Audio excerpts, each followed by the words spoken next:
we need to address one more important aspect after counseling the patient about these alternatives and the therapies that we use, is that you could have increased hair loss after starting hair loss treatment. In not each and every patient, but up to 5 to 7% patients will have increased hair loss after starting the treatment.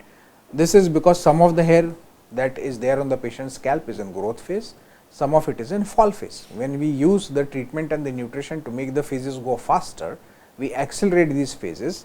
So, hair which is in the growth phase will grow faster, hair which is in fall phase will fall faster till it completes the fall phase. So, this is the period of phasing. When all the hair come in the same phase, then they will grow together. So, during this period of phasing for 3 to 4 weeks, they would definitely have excessive hair loss, because it is a phase conversion time or the phasing time.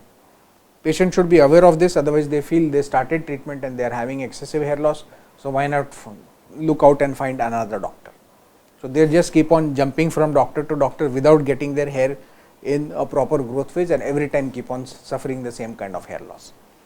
Now, hair loss continues even after treatment. That is one more complaint patients will have. Patients will say, doctor, I feel my hair is better, I also feel it is growing, I feel it is thicker, but it is still falling. Okay. So, unfortunately, the number of hair falling is not an indicator of how much of hair is growing. These are two different processes in the body.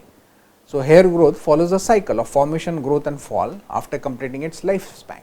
20 to 30% of the hair is always in fall phase. Percentage of the hair roots in fall phase is determined by birth. You have a cycle, you have a 12% cycle, you have a 10% cycle, you have a 15% cycle. Unfortunate people might have a 20% or 30% hair in the fall phase cycle. So, that cycle will continue. Now, treatment ensures that fallen hair will be replaced with new hair, and it will not ensure that your fall phase becomes 0. Whatever is in the fall phase will fall, but hair will be retained on your scalp for a longer time. That is how you will have more hair than before.